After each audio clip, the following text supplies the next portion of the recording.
Thank you. Thank you very much.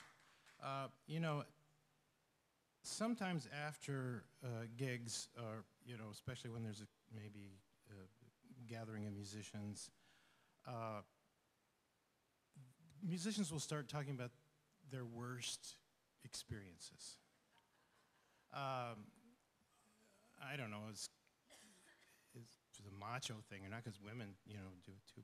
But anyway, I, I, I, I was doing that one night, and I thought about this. I thought about this gig that I had with a band, in a band that somebody who is here tonight used to play in, and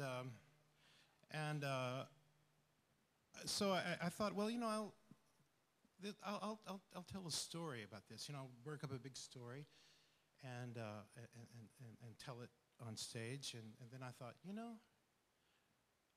if I were a minstrel like 100 years ago, I would put this in a ballad, in a mountain ballad form, because that's the way news used to get delivered to everybody. These wandering minstrels would go from place to place, and I would tell this story as a ballad. So that's what I've done.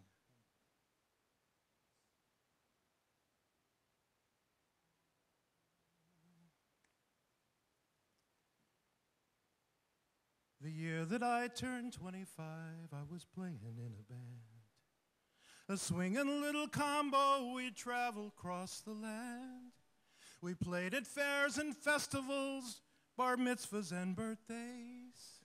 We played original music, and most times we got paid. One day about the crack of noon, a ringing roused me from my sleep. I'd like to book the band, the voice on the phone did speak. We have a little festival 3 months from now in May. We'd like to have some music, would you like to come and play? What kind of festival, I asked, as I wiped sleep from my eyes. It is a four-wheel rally, the voice quickly replied. We like to race our monster trucks up and down the hills all day. At night we want to party to the music that you play.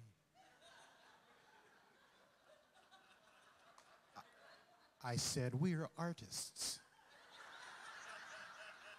We create our own songs. Why not hire a cover band? This just seems all wrong. He said, $3,000 we are prepared to pay. I said, what is your address? I'll get the contracts out today. Finally, the day arrived, and we loaded up the van. Lights, PA, instruments, 4 musicians, 1 sound man. And we traveled for hours as the directions showed, till we ran out of interstates, 2 lanes and country roads. When we reached our destination, a sign pointed the way. Welcome, four-wheel rally happening today. An arrow pointed to a trail that led down to the show. Less suited for a music van, more for a mountain goat.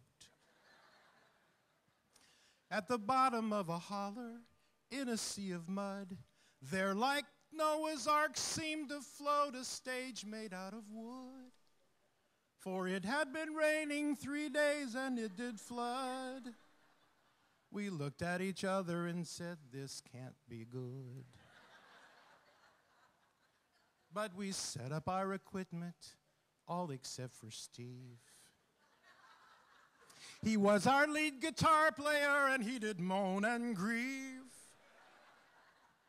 For a mighty hangover, a queasy stomach and a cough, and for last night's party and all the brain cells he had lost. He put his head in his hands and said a little prayer. Thank God it can't get any worse. God whispered, au contraire. For about that time, a monster truck with tires as tall as men revved up its mighty engine and its wheels began to spin. Smoke did spew and mud did fly from 50 yards away. And like a guided missile, a glob of slime and clay headed straight for Steve's position as I whispered, No way. But it was if God had said, go ahead and make my day. That night we played our songs, but to no applause. The mud was too deep except for pigs and frogs. So in their monster trucks they sat 100 yards away and blinked their lights and honked their horns after each song that we would play. So come, you young musicians, come heed my advice. Don't do it for gold record screaming fans and limo rides. Do it for the love of music, and then when things go wrong, you can even take the gig from hell and write it in a song.